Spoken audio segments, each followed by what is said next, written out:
एक छोटे धुंधले कमरे में एक पिता अकेला बैठा है क्योंकि बारिश हो रही है।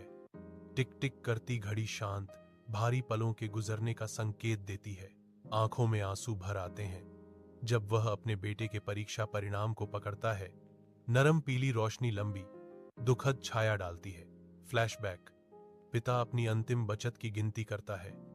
एक याद शांत कमरे में गूंजती है। नए जूते खरीदने के बजाय वह किताबें चुनता है। त्याग और अनकहे सपनों का प्रमाण। एक थका हुआ पिता सड़क पर कदम रखता है। उसके घिसे हुए जूते आगे की उसकी लंबी यात्रा की गूंज करते हैं। उसका चेहरा जीवन की कठिनाइयों का नक्शा गंभीर दृढ़ संकल्प के साथ अंकित है क्योंकि वह अपने काम की ओर बढ़ता है। दुनिया उसके चारों ओर धुंधली हो जाती है, फिर भी उसकी आत्मा अटूट रहती है।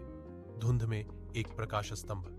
हर कदम उनके संकल्प का प्रमाण है, जो अटूट ताकत के साथ कठिनाइयों से गुजरते हैं। कोमल सुबह की रोशनी में नहाया हुआ युवा पुत्र प्रवेश करता है। उसका सिर झुका हुआ है, अनकही शर्म से दबा हुआ। पिताजी देखते हैं।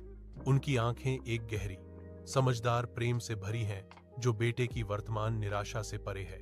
एक कोमल स्पर्श के साथ पिता का हाथ अपने बेटे के सिर पर टिका हुआ है। क्षमा और समर्थन का एक मौन वादा।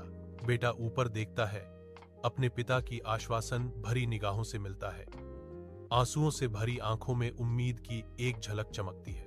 उस साझा नजर में एक गहरा बंधन फिर से स्थापित होता है। भविष्य का एक मौन संकल्प एक साथ पहले से ज्यादा मजबूत होकर सामना करने का।